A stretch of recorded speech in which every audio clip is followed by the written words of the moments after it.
11 dice, y él mismo constituyó a unos apóstoles, a otros profetas, a otros evangelistas y a otros pastores y maestros, a fin de perfeccionar a los santos para la obra del ministerio, para la edificación del cuerpo de Cristo, hasta que todos lleguemos a la unidad de la fe y del conocimiento del Hijo de Dios, a un varón perfecto, a la medida de la estatura de la plenitud de Cristo, para que ya no seamos niños fluctuantes, llevados por doquiera de todo viento de doctrina, por estratagema de hombres que para engañar emplean con astucia las artimañas del error, sino que, siguiendo la verdad en amor, crezcamos en todo en aquel que es la cabeza, esto es Cristo, de quien todo el cuerpo, bien concertado y unido entre sí por todas las coyunturas que se ayudan mutuamente, según la actividad propia de cada miembro,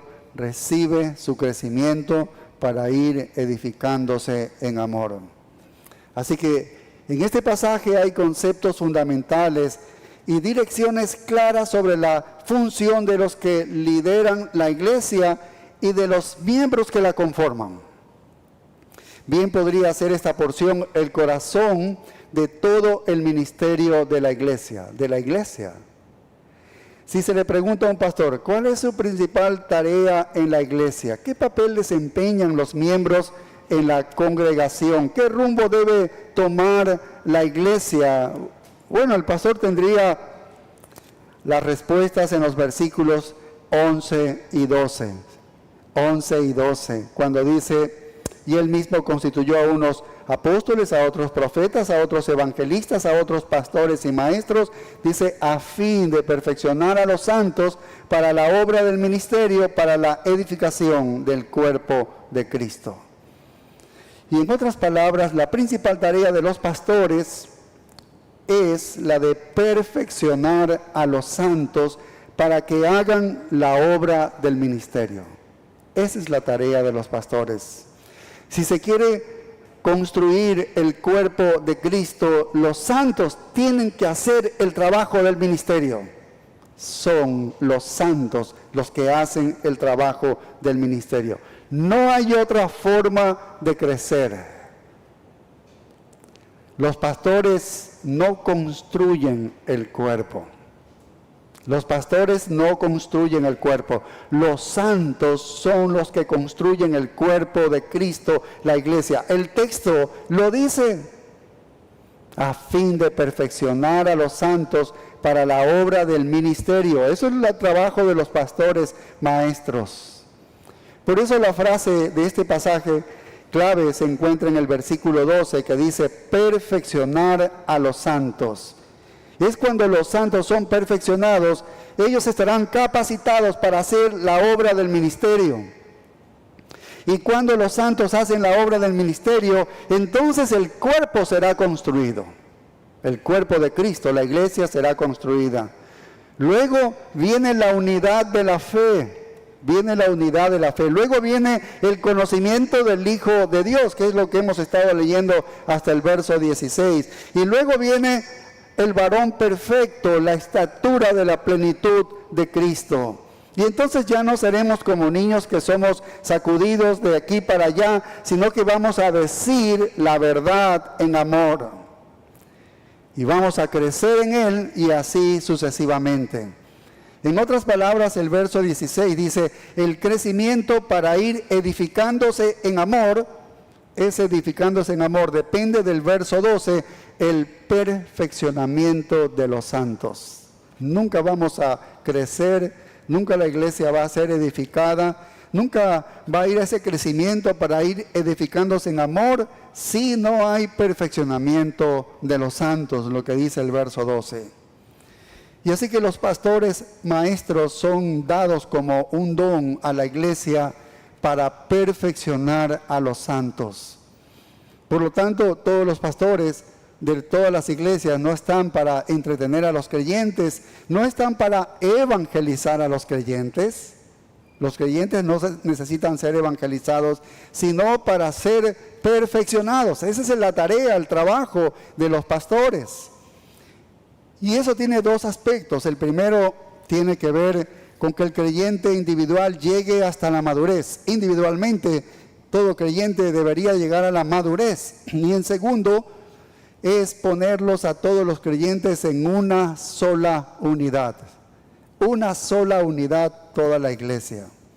De hecho, el apóstol Pablo en la primera carta a los Corintios 1:10, él va a hablar de las divisiones que hay en la iglesia y él dice: os ruego pues, hermanos, por el nombre de nuestro Señor Jesucristo, que habléis todos una misma cosa y que no haya entre vosotros divisiones, sino que estéis perfectamente unidos en una misma mente y en un mismo parecer. ¿Qué significa eso? La perfección de los santos no solo es que el creyente individual sea maduro, también es la unidad de todo el cuerpo. Es la unidad de todo el cuerpo.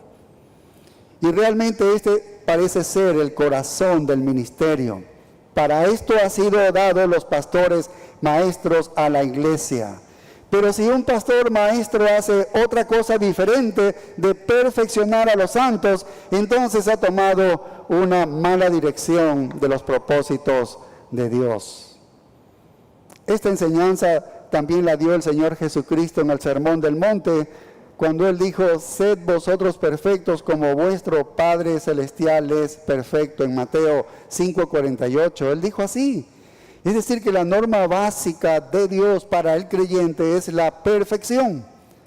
Entonces la idea en la mente de Dios sobre la meta final del creyente es la perfección del pueblo de Dios. Y esa palabra perfección en el idioma original es katartizo, que significa ser totalmente equipado, totalmente maduro, ser totalmente completo, ser totalmente lleno. De ninguna manera significa haber alcanzado la perfección absoluta, es decir, sin pecado. A eso no se refiere aquí. Esta perfección tiene tres sentidos. Esta perfección que habla aquí el katartizo tiene tres sentidos. Primero, hay una perfección de posición. Una perfección de posición. En Hebreos 10:14, por ejemplo, nos habla de esta perfección posicional, si podemos llamarle así, Hebreos 10:14, porque con una sola ofrenda hizo perfectos para siempre a los santificados. Este escritor de la carta a los Hebreos está hablando de esta ofrenda. Esta ofrenda es Jesucristo. Y cuando Jesucristo se ofreció muriendo en la cruz, Él hizo una obra que cuando se aplica a usted y a mí nos hace perfectos para siempre. Nos hace perfectos para siempre. ¿En qué sentido? No en el sentido de nuestra vida cotidiana, sino en el sentido de nuestra posición ante Dios. En una posición ante Dios, en Cristo tenemos eso. Cuando me convierto en cristiano, yo estoy en Cristo. Y la justicia de Cristo ha sido imputada a mí. La naturaleza de Dios ahora es mía, porque me ha sido imputada la justicia de Cristo. He vuelto a nacer con una simiente que es incorruptible. Delante de Dios somos santos y sin mancha. Así es como nos ve Dios, en esta posición en Cristo Jesús. Y esta posición delante de Dios la adquirimos por la salvación. Así que cuando Dios nos ve perfectos en Jesucristo, porque la justicia de Cristo es imputada, es transferida a nosotros. Bien, esta es la perfección de posición, pero hay la perfección última. La perfección última en Hebreos, si avanza un poco más, Hebreos 12 y el versículo 23, Hebreos 12:23 dice: a la congregación de los primogénitos que están inscritos en los cielos, a Dios, el juez de todos, a los espíritus de los justos hechos perfectos, dice, hechos perfectos. Aquí habla de los espíritus de los justos hechos perfectos. Y la escena donde se realiza esto es en la presencia de Dios. De manera que es una perfección futura. Está hablando de una perfección futura. Ocurrirá cuando usted muera y vaya a estar en el Señor, cuando deje este cuerpo mortal. Nuestros espíritus se harán perfectos con un nuevo cuerpo. Por eso es una perfección última, es adquirida por la glorificación. Esta es adquirida por la glorificación. Usted no tiene nada que ver con la perfección de posición, porque es Cristo quien le ha dado eso. Y no necesita nada para alcanzarla porque ya la tiene mediante la justicia de Cristo. Y tampoco puede hacer nada para lograr la perfección última, esta que está hablando Hebreos 10, 12, 23, porque eso sucederá cuando parta usted de este mundo, en la glorificación. Y la tercera es la perfección práctica. Esta perfección tiene que ver con el vivir aquí, con nuestro presente, con el ahora, y por lo tanto tiene que ver con nosotros y con lo que hacemos nosotros. Dios quiere que el creyente sea perfecto mientras vive aquí en el mundo. Dios quiere la perfección del creyente en este mundo y que coincida con la perfección de su posición. Vaya, entendemos cuál es la perfección posicional en Cristo Jesús. Somos perfectos en Cristo Jesús, así nos ve Dios. Pero que en nuestra vida cotidiana, lo que nosotros hacemos diariamente, llegue a asemejarse a esta perfección posicional. Vaya, ese es el camino que Dios nos ha puesto. En otras palabras, el Señor quiere que usted sea perfecto en la práctica. En la práctica, y esa es la palabra que está usando aquí, catartizo. No significa sin pecado absoluto, no, sino que significa maduro, completo, crecido, totalmente equipado, un cristiano adulto. Eso es lo que el Señor quiere, eso es el catartizo, esta es la perfección. Pero realmente no hay tragedia mayor que ser un niño espiritual, porque es trágico. Esa es la palabra en el versículo 14 cuando dice: ya no seamos niños fluctuantes, llevados por doquiera de todo viento de doctrina. Es decir, víctimas de la astucia de los hombres que están al acecho para engañar. Eso es lo que dice nuestro texto que leímos hace un momento. Dios no quiere que seamos infantiles o inmaduros. Él quiere que seamos perfeccionados, completos, maduros en la práctica. Ahora, la perfección de posición es adquirida por la salvación, como vimos. La perfección última es adquirida por la glorificación, pero la perfección práctica es adquirida por la santificación. Este es el proceso de madurez cristiana. Y esto es lo que nuestro pasaje está hablando aquí. Si regresamos a Efesios capítulo 4, estamos en el versículo 12. Eso es lo que habla nuestro texto. Mira el versículo 13 lo que dice: hasta que todos lleguemos a la unidad de la fe, y dice, y del conocimiento del Hijo de Dios, a un varón perfecto. Ese es el perfeccionamiento. Dice, a la medida de la estatura de la plenitud de Cristo. Y hace hincapié en el versículo 14, si usted ve, dice que ya no seamos niños, Y en el versículo 15 dice que crezcamos en todo aquel que es la cabeza, esto es Cristo. Esta es la idea de desarrollo, de madurez, de perfeccionamiento de los santos. Y esta es una tremenda realidad, que cuando los santos son perfeccionados, entonces se podrá realizar la obra del ministerio, que es lo que toda iglesia está expectante de que se vea cuándo se va a realizar la obra del ministerio. Solamente los cristianos maduros pueden realizar la obra del ministerio que nos dice aquí en el versículo 12 en nuestro texto, Efesios 4, 12. Y eso es lo que Dios quiere para la iglesia, y esta es la razón por la que los pastores hacemos lo que hacemos aquí en los púlpitos. No hay otra cosa que debemos hacer en el ministerio sino trabajar para que los santos alcancen la madurez. Tal vez usted diga, pero los pastores deberían preocuparse por la evangelización, que es importantísima, la gran comisión que Dios ha dado a la iglesia y a todos los miembros. Y entonces ellos deberían preocuparse por la evangelización para que los miembros hagan la tarea, hagan esta tarea. Bueno, si los creyentes llegan al versículo 15, dice, si no, el verso 15 dice, Efesios 4:15 dice, sino que siguiendo la verdad en amor. Si ellos llegan a este punto, siguiendo la verdad en amor, entonces ellos comenzarán a hablar la verdad en amor y empezarán a salir y comenzarán a evangelizar. Lo importante para el Señor y para los escritores del Nuevo Testamento es que el creyente llegue a la madurez. El creyente llegue a la madurez para hacer esta tarea,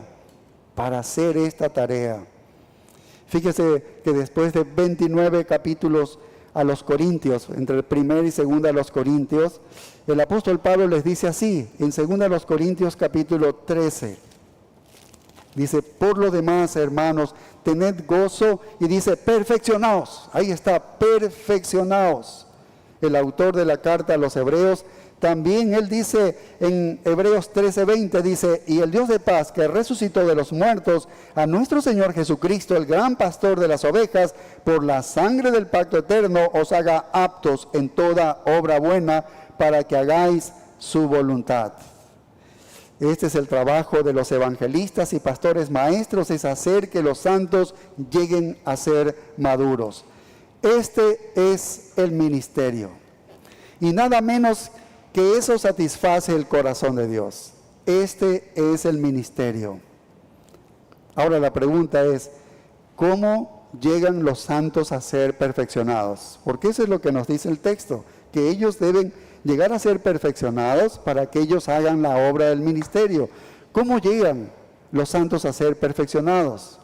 Bueno, primero debemos recalcar que ningún ser humano puede perfeccionar a otro o a otros. Debemos entender muy bien esto. En absoluto alguien puede perfeccionar a otro, porque la agente de la perfección es el Espíritu Santo. Él es el que da la perfección, el que hace el perfeccionamiento de los santos. El único impacto que usted puede tener en la madurez de otra persona es cuando el Espíritu de Dios está obrando a través de esa persona hacia los demás. Y ahí podemos ver el impacto. Es decir, usted le ayuda dándole la escritura a otra persona, a otro cristiano, y ese otro cristiano comienza a hacer lo mismo. Entonces usted verá que de alguna manera lo que usted ha hecho tiene un impacto. Porque el Espíritu Santo es el que da el crecimiento.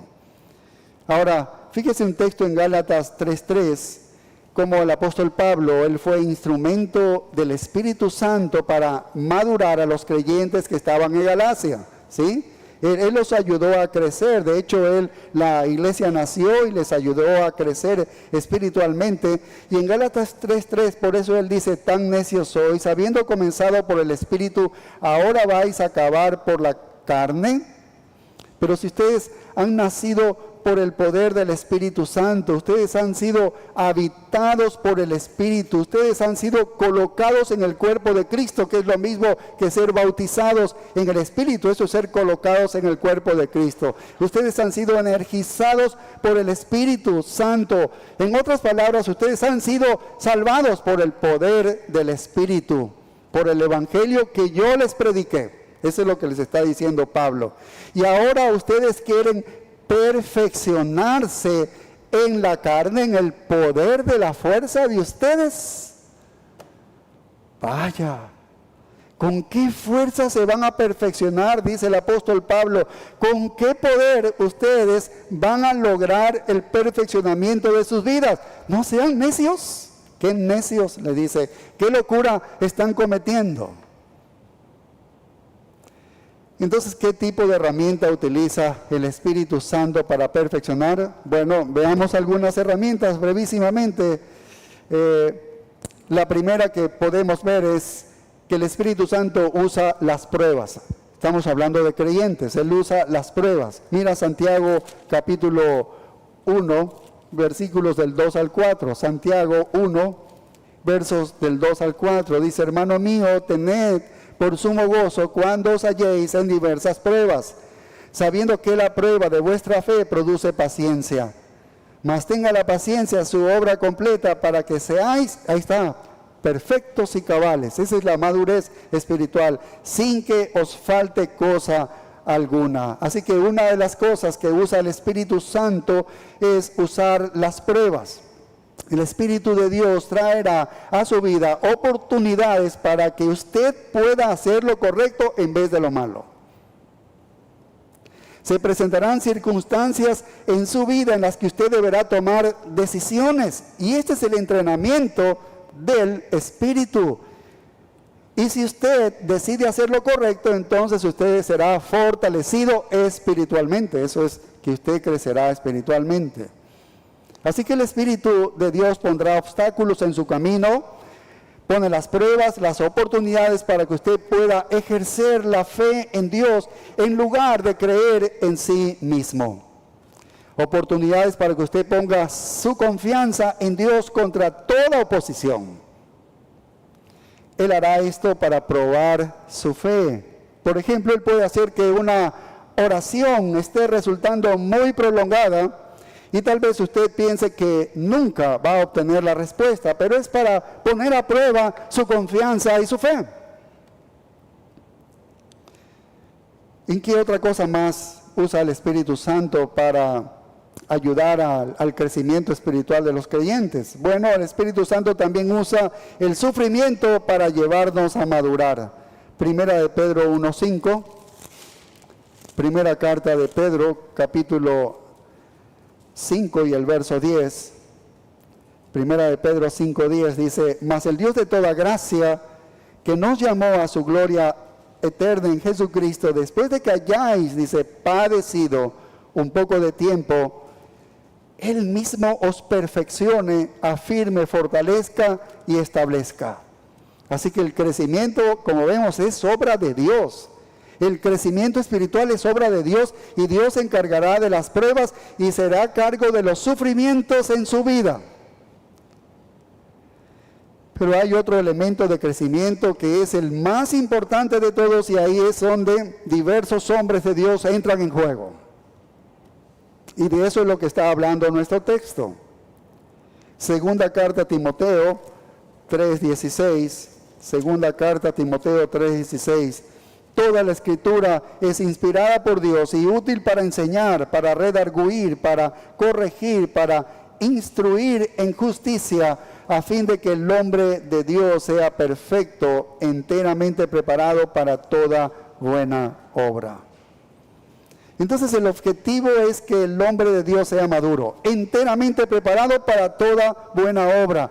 ¿Cuál es la herramienta para llegar entonces a esa madurez? Toda la Escritura, toda la Escritura. Y esa es justamente la tarea en la que estamos comprometidos los pastores, maestros, de enseñar la palabra de Dios. Dios se hará cargo de las pruebas, Dios cuidará de los que sufren, pero lo que Dios pide a los pastores es enseñar la palabra de Él. Porque la palabra es el agente para hacer al hombre de Dios perfecto, para hacerlo maduro. Y cuando los creyentes están maduros, entonces todo lo demás sucede. Todo lo demás sucede. La evangelización y el ministerio vienen cuando el cristiano es perfeccionado. Cuando el cristiano es perfeccionado. Esa es la clave. Esa es la clave. La clave no es que comenzar a decir, salgamos a evangelizar. Esa no es la clave. Esa es una tarea importantísima por la cual ha puesto la iglesia. Pero si no hay madurez espiritual, estaremos aquí todos los domingos solamente animando a hacer algo. ¿Sí? Es la madurez espiritual. Por eso el tema que traemos es el perfeccionamiento de los santos. Y el apóstol Pablo aquí reconoce 4 cosas en esta tarea. En primer lugar, los predicadores de este perfeccionamiento. Va a hablar cuáles son estos predicadores del perfeccionamiento. En segundo lugar, él va a hablar del progreso de este perfeccionamiento. En tercer lugar, va a hablar de los efectos de esta perfección. Y finalmente, va a hablar del poder de este perfeccionamiento. Hoy solamente vamos a abarcar el primer punto y los tres los veremos en las siguientes semanas. Apenas avanzaremos aquí un versículo. Así que estos hombres dotados, que son los hombres que perfeccionan a los santos, son un regalo de Cristo a la iglesia. Son un regalo del Cristo a la iglesia.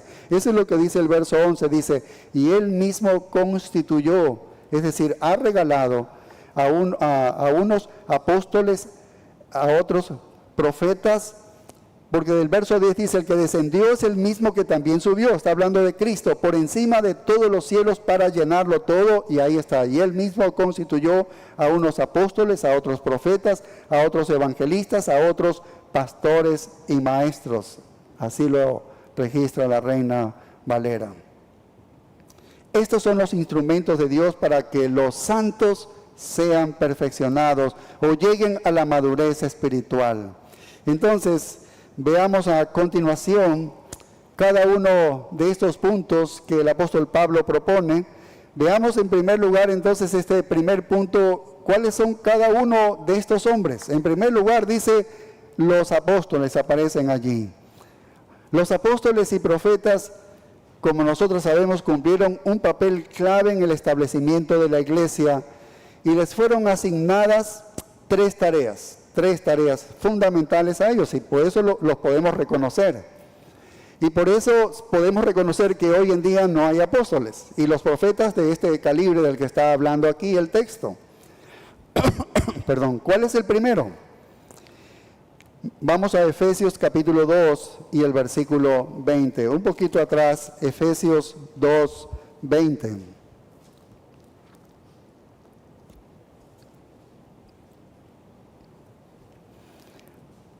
Y esta es la primera tarea o función de los apóstoles, fue esta. Edificado sobre el fundamento de los apóstoles y profetas, siendo la principal piedra del ángulo Jesucristo mismo, en quien todo el edificio bien coordinado, dice, va creciendo para ser un templo santo en el Señor. Ahí está descrita la iglesia. La principal piedra base que sostiene el edificio de la iglesia es Cristo, dice.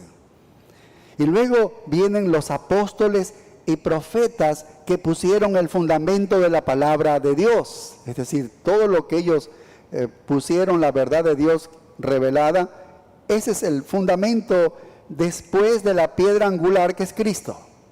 ¿Sí? Y la iglesia ha sido edificada desde que se inició con este fundamento. Los apóstoles ya no existen, ellos tuvieron su tiempo. Un fundamento se pone una sola vez y esto lo hemos estudiado en ocasiones anteriores, ¿sí? Entonces, esta fue una de las tareas de ellos. Ellos pusieron el fundamento sobre Cristo, ¿sí? Y esto era el fundamento de la iglesia. Luego la iglesia iba a crecer sobre ese fundamento. Recuerden en Hechos 2 cómo dice que la iglesia primitiva crecía porque se enseñaba la doctrina de los apóstoles. Así creció, es lo mismo que está diciendo aquí Efesios 2:20. La segunda tarea de ellos era recibir y declarar la revelación de la palabra. Recibir y declarar la revelación de la palabra.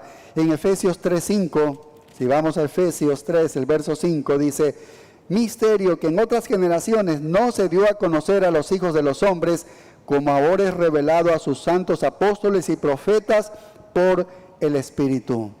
Así que lo de ellos fue un ministerio único de revelación. El Espíritu de Dios habló directamente y verbalmente a ellos y le dio la palabra de Dios, porque no había Nuevo Testamento en la iglesia primitiva y ellos declaraban esta revelación de Dios de manera directa que Dios les daba a ellos.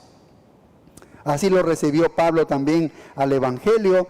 Nunca nadie le enseñó el Evangelio, pero era el mismo Evangelio que Pedro y los demás apóstoles lo sabían. En tercer lugar, ellos dieron confirmación de esa palabra mediante señales. Mediante señales, es decir, para que sea creíble y la gente ponga atención a que está hablando Dios a través de ellos, entonces Dios puso de que se muestre con señales. Ellos iban a hacer señales, de manera que eso era algo sobrenatural, y la gente iba a decir, oye, si ellos pueden, Dios hace señales a través de estos hombres, lo que ellos dicen, eso es la verdad de Dios. Y mira lo que dice 2 Corintios 12, 1, 2. El apóstol Pablo está dando señales de que él fue un apóstol verdadero, porque era una de las acusaciones. El apóstol Pablo decían que él es falso, y dice, con todo, las señales de apóstol han sido hechas entre vosotros con toda paciencia, y dice, por señales, prodigios y milagros. Ahí está. Y si vamos un poquito más adelante, Hebreos 2, y el versículo 3, y el versículo 4 también, Hebreos 2, 3, dice, ¿cómo escaparemos nosotros si descuidamos una salvación tan grande, la cual, habiendo sido anunciada primeramente por el Señor, nos fue confirmada por los que oyeron, testificando Dios juntamente con ellos con señales y prodigios y diversos milagros y repartimientos del Espíritu según su voluntad? Vaya, ahí están. Ellos demostraron de que eran agentes reveladores directos de la verdad de Dios, y lo hicieron por medio de señales que fueron hechas a través de ellos. Eso demostraba que era un apóstol de verdad, que él era un agente revelador de la verdad. El significado básico de apóstol o apóstolos es simple, aquel que es enviado para cumplir una misión. Apóstolos significa eso. En el idioma griego es así, uno que es enviado para cumplir una misión. En su sentido más elemental y técnico, la palabra apóstol se emplea en el Nuevo Testamento solo allí con referencia a los 12. Casi siempre es refiriéndose a los 12 cuando dice el apóstol tal. Está incluido allí Matías, quien reemplazó a Judas. En Hechos 1:26 está allí el texto. Y Pablo, quien fue apartado de una manera única para ser apóstol de los gentiles. Él dice, yo también soy un apóstol, aunque como un abortivo, fuera de tiempo, pero a ellos se les menciona como apóstol. Las cualidades requeridas para el apostolado eran haber sido seleccionados directamente por Cristo, es decir, Cristo los eligió a ellos, y haber sido testigos oculares de la resurrección de Jesucristo. Desde el bautismo de Él hasta el tiempo de su ascensión. ¿Sí? Los que cumplían esas condicionantes, esos podían calificar para el apostolado, ¿sí? Entonces no hay tal cosa como sucesión apostólica, no hay nada como eso. Los apóstoles nunca pasan ese derecho de apostolado a ninguna otra persona, ni por herencia, ni por cualquier otra forma, como se ve hoy en día, tal vez el voto de los cardenales o cualquier otra cosa. El Papa puede ser un hombre tan gentil, tan amable, como han aparecido papas así, pero él no está en ninguna sucesión apostólica. No hay tal cosa. La Biblia no registra nada de eso, ¿sí ves? De hecho, son tan únicos que el Señor Jesús le dijo a sus apóstoles, son tan únicos, solo para que no nos perdamos de eso, que no hay más de los que están registrados aquí, que son los 12, y luego uno más, que es el abortivo, que es el apóstol Pablo. No hay más apóstoles. Él les dijo en Lucas 22:28, les prometió algo, y que no abarcaría a más apóstoles después de eso. Él les dijo, Lucas 22:28, pero vosotros sois los que habéis permanecido conmigo en mis pruebas. Yo pues os asigno un reino, como mi Padre me lo asignó a mí, para que comáis y bebáis a mi mesa en mi reino, juzgando a las 12 tribus de Israel. Hubo un número igual de apóstoles para igualar a las tribus de Israel, para que cada uno gobernara una única tribu. No puede haber más apóstoles, ¿ves? Ellos son únicos. Quisiera añadir algo importante aquí, que hay otra categoría de personas en la Biblia que se les llama con el término apóstoles, pero no es el apóstol oficial de los que hemos hablado en este momento. El término se emplea en un sentido más general pero hace alusión a los hombres de la iglesia primitiva, tales como Bernabé, tales como Silas, tales como Timoteo y otros contados líderes sobresalientes. En algunos textos que aparecen ellos son mensajeros de las iglesias. Si dice que él es apóstol, quiere decir que él es un enviado. Recuerde que apóstol significa enviado. Él es un enviado, pero de la iglesia tal, ¿sí? De la iglesia de Antioquía, por ejemplo. Fueron ellos enviados, apóstoles. Es diferente a ser el apóstol de Jesucristo. Y ustedes ven que en las cartas el apóstol Pablo dice, Pablo, apóstol de Jesucristo. Es diferente, o elegido por Jesucristo y Dios Padre, dice. Siempre está escribiendo eso porque siempre fue acusado de no ser un verdadero apóstol, ¿sí? Ahora, los apóstoles en ambos grupos eran autenticados por señales, prodigios y milagros en aquellos tiempos, pero ninguno de los dos oficios podía perpetuarse, ya que a partir de Hechos 16:4 deja de usarse el término apóstol en ambos sentidos. Ahora, de alguna manera estamos en deuda con los apóstoles, nosotros, el día de hoy. Y tenemos que admitirlo porque nuestras vidas están siendo perfeccionadas, estamos siendo un poco más maduros por el ministerio de ellos. Y estamos siendo equipados más que cualquier otro hombre que por el ministerio de ellos. ¿Quién más nos podría enseñar la verdad que ellos? Así que estamos en deuda con estos hombres, de alguna manera. Obviamente que debemos esto a Dios, a la Trinidad, en verdad, pero ellos fueron los medios que Dios usó para que este fundamento de la iglesia, esta palabra de Dios, sea registrada y puesta allí. La iglesia primitiva aprendía de la doctrina de los apóstoles.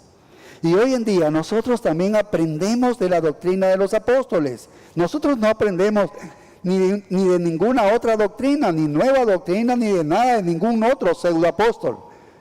Aprendemos de la doctrina apostólica solamente. Bien, estamos hablando en primer lugar de los que el Dios ha usado y ha regalado en la iglesia para que ellos perfeccionen a los santos. Y hemos hablado de lo que son los apóstoles. Ahora vamos a hablar de los profetas. Nos sigue diciendo el versículo 11. Y él mismo constituyó a unos apóstoles, dice, a otros profetas, dice. Ahora, este grupo no pertenece a los profetas del Antiguo Testamento. Cuando dice profetas en el Nuevo Testamento, no se está refiriendo a los profetas del Antiguo Testamento, sino a profetas del Nuevo. Estos profetas también eran designados por Dios como hombres con dones especiales y se diferenciaban de los creyentes que tienen el don de profecía, que es proclamar, ¿no? Son diferentes. No todos los creyentes con el don de profecía podían ser llamados profetas. La posición del profeta estaba destinada en forma exclusiva al trabajo dentro de una congregación local. Siempre lo vas a ver así. A un profeta está dentro de una congregación local. Y al apostolado tú lo ves en un ministerio mucho más abierto, mucho más amplio, y no se confinaba en una área en particular, o solamente en una iglesia, pero al profeta lo ves dentro de una iglesia, ahí circunscrito en un ministerio particular. Por ejemplo, a Pablo se le hace referencia como un profeta cuando él ministraba a escala local en la iglesia de Antioquía. Recuerdan ustedes que habían varios profetas, dice, había entonces en la iglesia que estaba en Antioquía, dice, profetas y maestros. Y ahí está, uno de ellos era el apóstol Pablo, ¿ves? Pero el resto del tiempo siempre se le llama apóstol, pero allí, como está confinado en una iglesia local, que es la de Antioquía, está así como pastores y maestros, ¿sí? Ahora, los profetas hablaban en algunas ocasiones con revelación directa, en algunas ocasiones con revelación directa de Dios. Por tiempo no vamos a ir tanto a eso, es un texto, le digo, Hechos 11, del 21 al 28, y a veces solamente hacían una exposición explicativa de una revelación ya dada, es decir, más bien ellos como que explicaban algo que se había revelado. Esa es la función de los profetas, ¿sí? En Hechos 13:1, cuando hace el llamado de la iglesia de Antioquía, sepárame a Bernabé y a Saulo para la obra que los he mandado, ahí se está presentando en conexión con maestros. Siempre hablaban en nombre de Dios, pero no siempre daban un nuevo mensaje revelado de parte de Dios. Seguramente allí uno de ellos, que tenía el don de profeta, usó y dijo, mira, el Espíritu Santo ha dicho que separen a Pablo y a Saulo y a Bernabé para la obra del ministerio.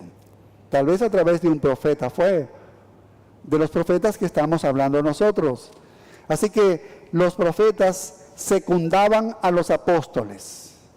Mira un texto, solo para que puedas observar qué es el trabajo que ellos hacían. Primera carta a los Corintios 14:37. 14:37, ese capítulo 14 que habla del don de lenguas y el problema que había, y Pablo regula todo eso allí.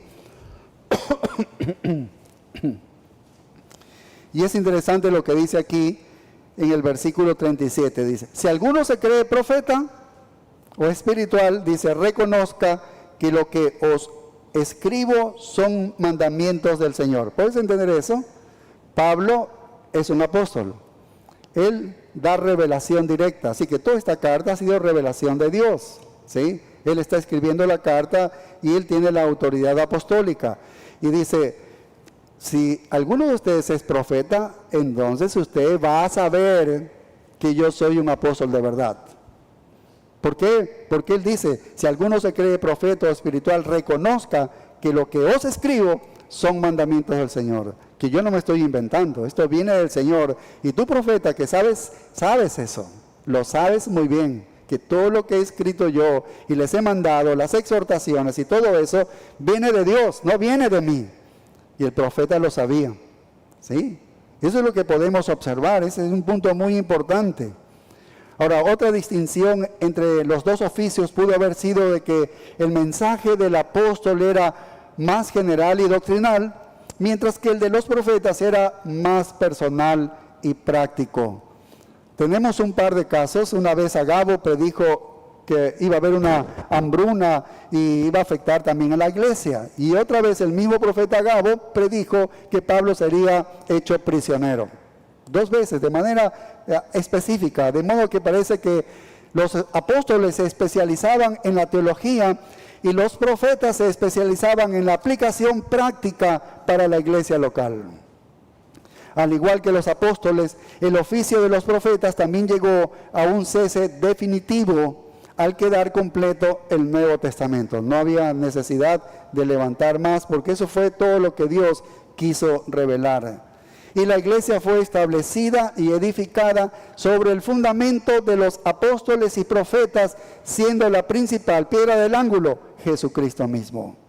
Y una vez que el fundamento quedó asentado, la obra de los apóstoles y profetas llegó también a su fin. Bien, ahora debemos reconocer que también estamos en deuda con los profetas porque fueron instrumentos esenciales en la edificación y el fortalecimiento de la iglesia primitiva. Toda la iglesia primitiva ha sido levantada y edificada sobre el mismo fundamento que ellos pusieron en su tiempo. El tercer grupo que nos habla nuestro texto en Efesios capítulo 4 y el versículo 11 son los evangelistas, dice. Otros evangelistas. ¿Qué es un evangelista? Bueno, por lo que hemos visto y el contexto que nosotros tenemos de un evangelista, bueno, se nos viene a la mente Billy Graham, un evangelista. Porque hace tantos años yo siempre escuchaba de Billy Graham. Y entonces, ¿qué es un evangelista? Yo podría decir, bueno, es un hombre que hace una serie de cruzadas en toda la ciudad, o incluso en todo el país aquí ha hecho. Yo sé que lo ha hecho en muchos otros países, pero aquí lo ha hecho, ¿no? Y entonces eso se me viene a la mente que puede ser un evangelista, ¿sí? O una persona que está detrás del púlpito y es muy efusivo, ¿no? Muy efusiva la persona, y tal vez ese puede ser un evangelista, ¿sí? Una persona que levanta una carpa y entonces ahí está con mucha gente, el megáfono allí, y está predicando en unas campañas evangelísticas. Eso podría ser un evangelista, o tal vez un hombre que tiene unos 20, 30 sermones y los predica en todos los lugares y le da vuelta a los sermones en todos los lugares donde va, ¿sí? O una persona que sube al colectivo y le predica el evangelio allí, lo hemos escuchado, ¿sí? Y predica el evangelio y está haciendo llamados constantes para traer la gente a Cristo. Bueno, la verdad es que no sé cuál puede ser la idea que usted tenga de un evangelista, ¿sí? Que en su mente lo tenga, pero es mejor que veamos qué es lo que dice la Biblia al respecto. Que la palabra evangelión en el griego significa buenas nuevas, ¿no? Y la palabra evangelizó significa proclamar las buenas nuevas, o el proclamador, el que lo hace. Y nosotros sabemos que las buenas nuevas de salvación es Cristo. Él es las buenas nuevas de salvación. Así que, ¿qué es lo que hace un evangelista? Básicamente, alguien que proclama a Cristo, alguien que proclama a Jesucristo a personas que no lo conocen. Ese es un evangelista. Ese es un evangelista. Presenta a Cristo en lugares donde Cristo no es conocido. Al menos eso es lo que hacía el apóstol Pablo, donde nadie había predicado a Cristo, él iba a lugares como esos y ahí predicaba a Jesucristo. Ese es un evangelista bíblicamente, es muy simple, lo más simple que podríamos decir, ¿no? Parece que los evangelistas tomaron la posta de los apóstoles cuando ellos desaparecieron, porque ellos iban a otros lugares a proclamar el evangelio. Fueron los evangelistas. Recuerden que los apóstoles son los que iban de un lugar, establecían, luego iban a otro lugar, establecían, luego iban a otro lugar, así lo hacían. Parece que los que tomaron la posta fueron los evangelistas. Son motivantes las palabras del apóstol Pablo cuando le dice a Timoteo: haz obra de evangelista, Timoteo. Debes hacer obra de evangelista. Pero un evangelista no es un hombre que tiene unos cuantos trajes y tantos sermones y que sostiene giras programadas allí con unas cosas espectaculares públicamente. Los evangelistas del Nuevo Testamento eran misioneros y plantadores de iglesias, como los apóstoles. Tú mira a un apóstol, pero ellos no tenían título, ¿sí? El evangelista no tenía ningún título, sin dones de milagros, no hay dones de milagros. Ellos tomaron la posta de los apóstoles nada más. Ellos iban a los lugares donde Cristo no había sido predicado, no había sido anunciado, jamás. Y allá a esos lugares ellos iban. Y entonces hacían que, predicando a Cristo, las personas depositaban su fe en el Salvador.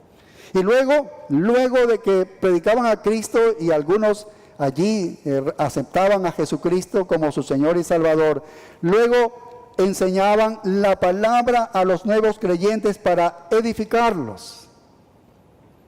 Algún tiempo establecían ancianos y luego que establecían ancianos proseguían su camino hacia territorios nuevos. Diferente los evangelistas que hemos conocido.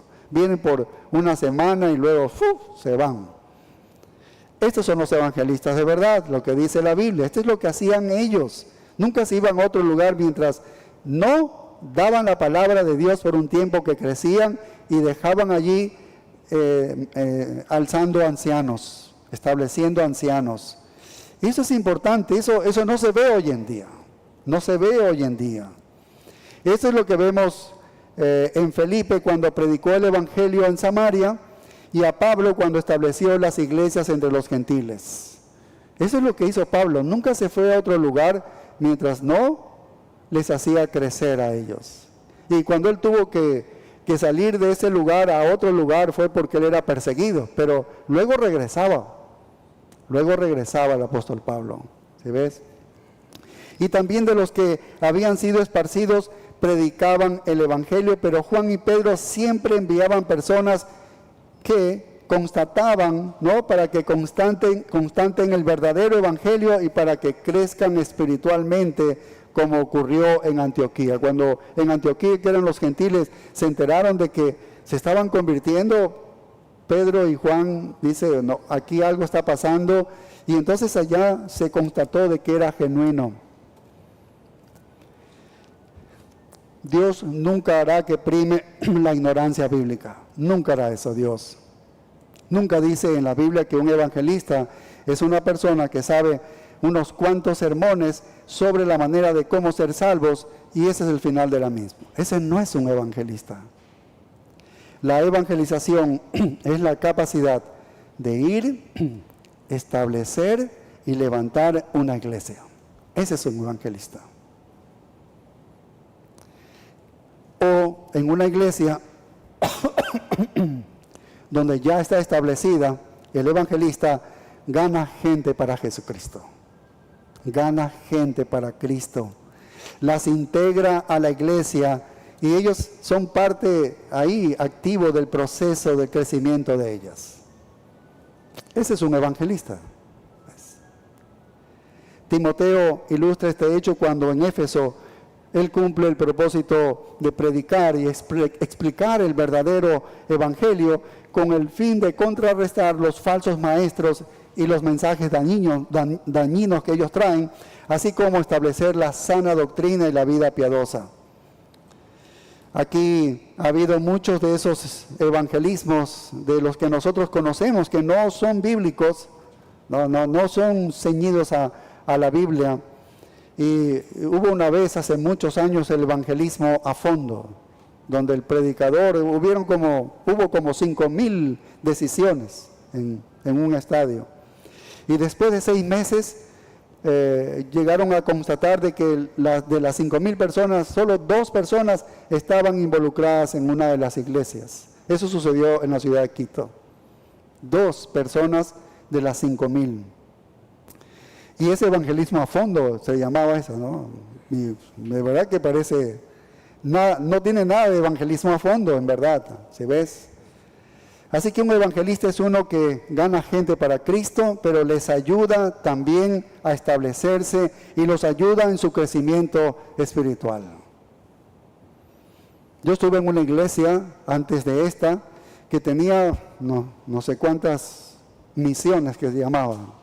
Cada misión era como una estrella aquí en el pecho que nos poníamos allí para decir, mira que teníamos como 29 misiones. Cuando ya me sacaron de esa iglesia, teníamos como 29 misiones allí.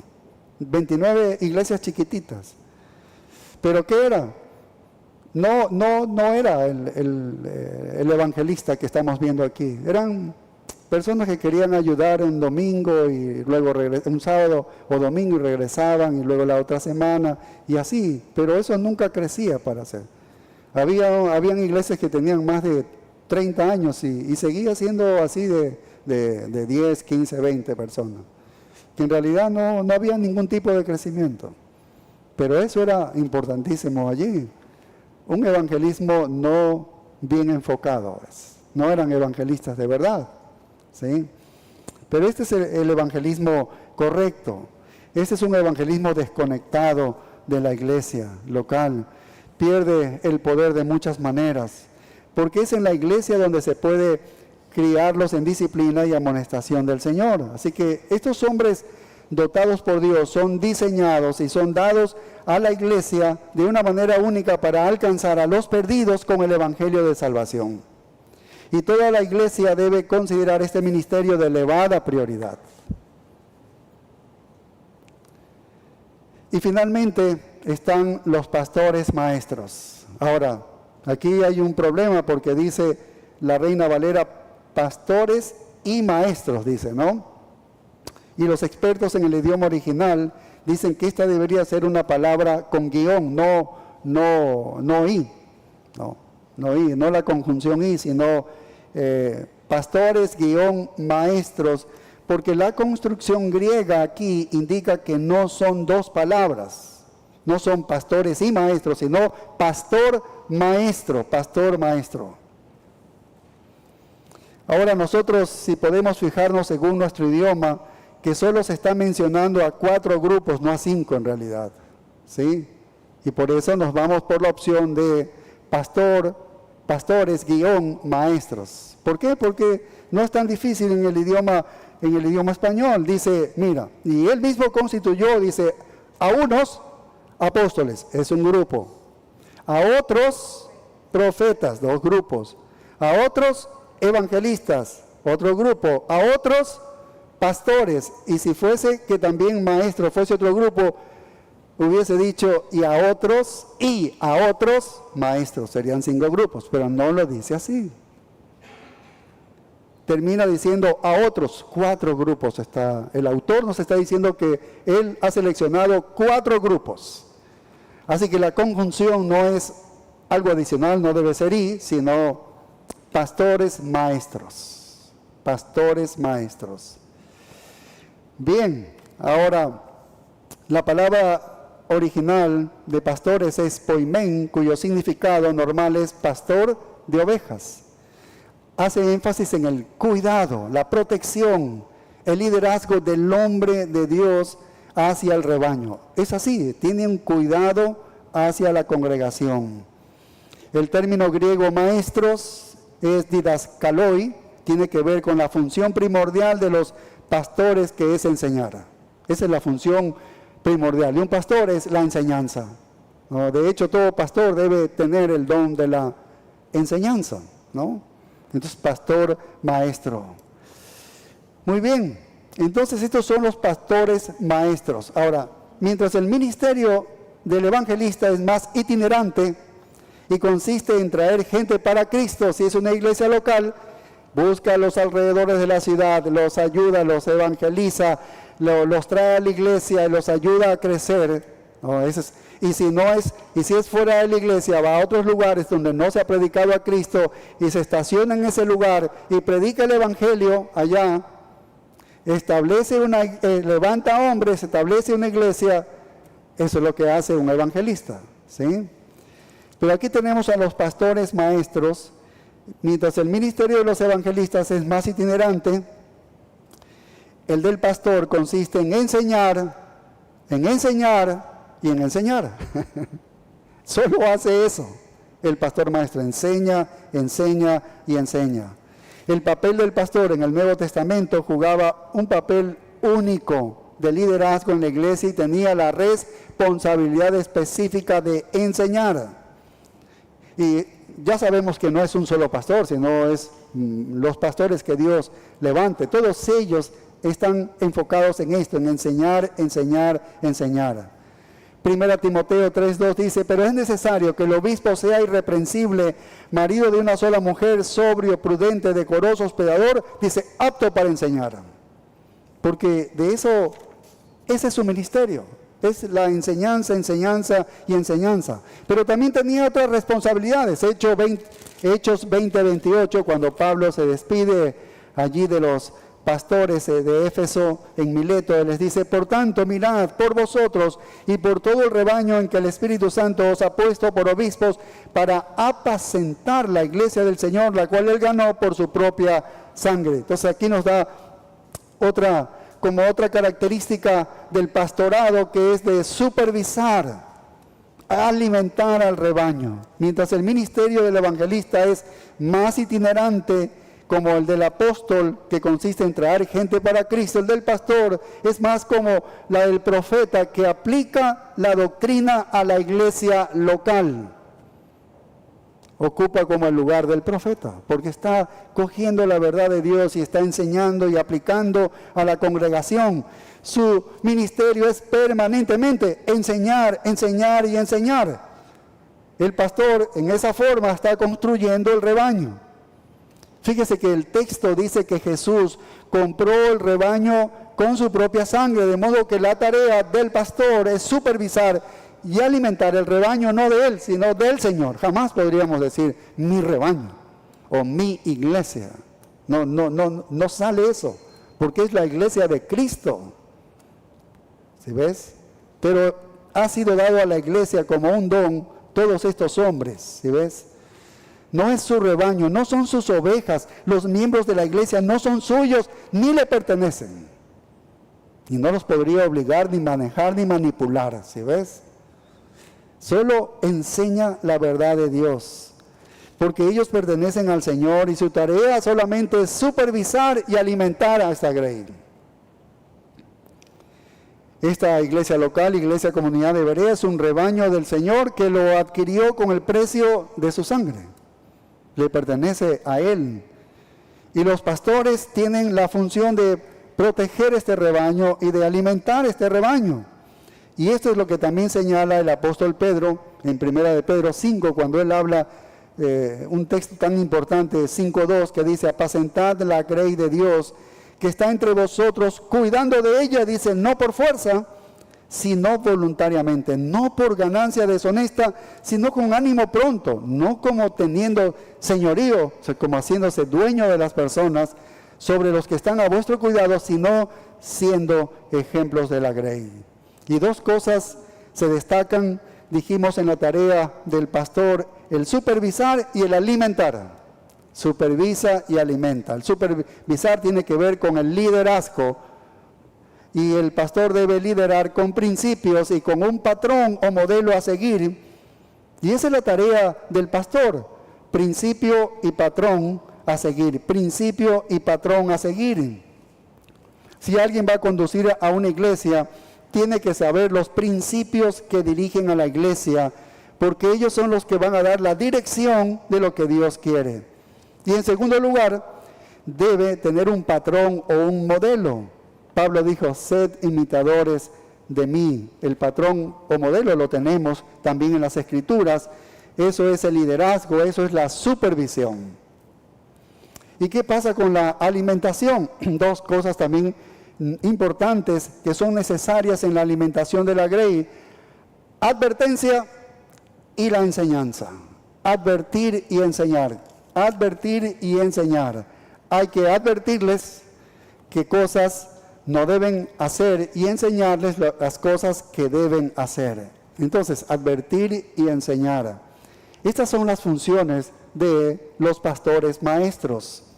Si ellos son fieles en todo tiempo en estas tareas, si se comprometen a esta tarea con toda fidelidad, si tienen cuidado de ellos mismos y de la grey del Señor, si guían a la iglesia con principios bíblicos y según el modelo apostólico, si advierten y enseñan a la grey, entonces Dios hará crecer a la iglesia más allá de lo que podemos pensar o imaginar, como dice Efesios 3:20.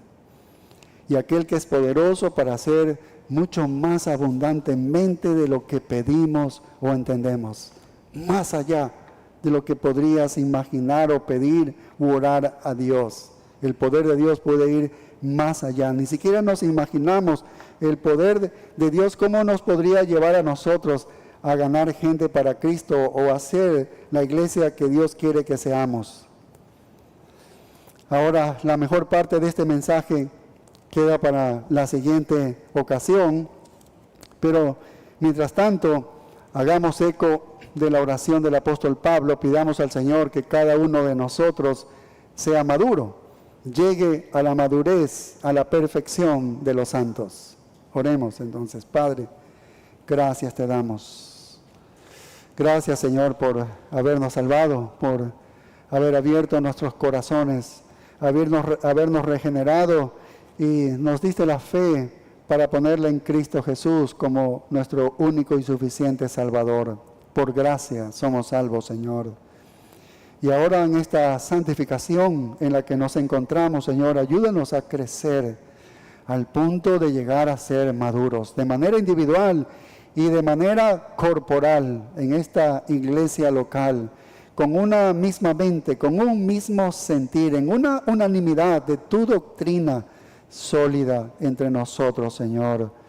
Ayúdanos de manera que podamos ser un gran brazo de ayuda, Señor, que tú nos puedas usar como instrumentos tuyos para afectar a una sociedad tan equivocada, tan llena de pecados, Señor, y que necesita a gritos el Evangelio, aquello que puede transformar las vidas de los hombres, Señor. Y ese Evangelio lo tenemos nosotros.